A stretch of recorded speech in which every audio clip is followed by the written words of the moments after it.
पहले हमारे दिमाग में आया कैसे और क्यों?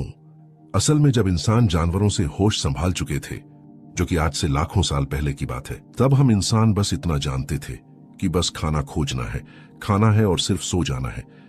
इसके अलावा हम और कोई काम नहीं करते थे, क्योंकि हम जानवरों से ही विकसित हुए थे।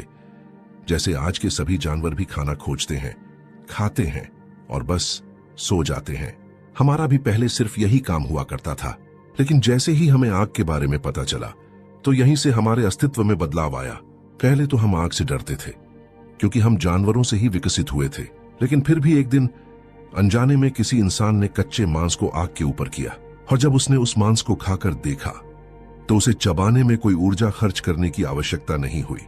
साथ ही उसे खाने में भी स्वादिष्ट लगा, और इसी फायदे की वजह से हमने आग से न डर के उसके पास जाना शुरू कर दिया, जिससे हमने आग को भी नियंत्रित करना सीख लिया। और जो ऊर्जा हजारों सालों से हमारे कच्चे मजबूत खाने को चबाने और पचाने में व्यर्थ जा रही थी, वो ऊर्जा पके खाने में न खर्च होकर खुद ही हमारे दिमाग में इस्तेमाल होने लगी, जिससे अनजाने में सबसे बड़ा फायदा ये हुआ कि हमारे छोटे से दिमाग का विकास होने लगा, क्योंकि उसको पर्याप्त से भी ज्यादा ऊर्जा मिलने लगी, जिससे उसका विकास उसकी हद से ज्यादा होने लगा।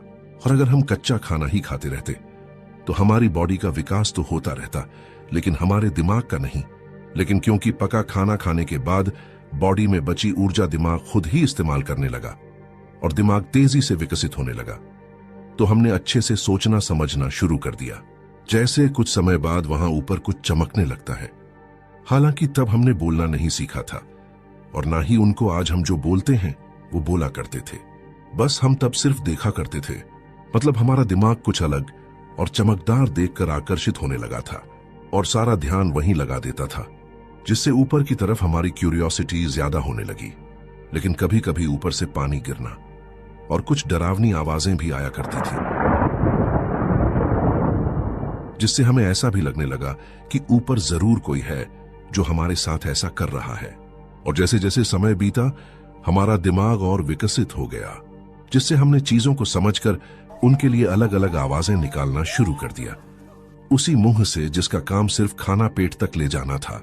असल में सभी चीजों का आविष्कार हमारे दिमाग ने खुद ही किया है। जिस मुंह का काम सिर्फ खाना पेट तक ले जाना था, उसी से हमने आवाज निकालना बनाया, और जिस जीभ का काम सिर्फ स्वाद चखना था, उसी से हमने शब्द बनाना शुरू किया।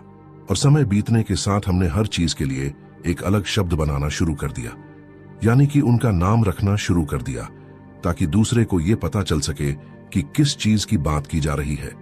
जैसे ऊपर को हमने ऊपर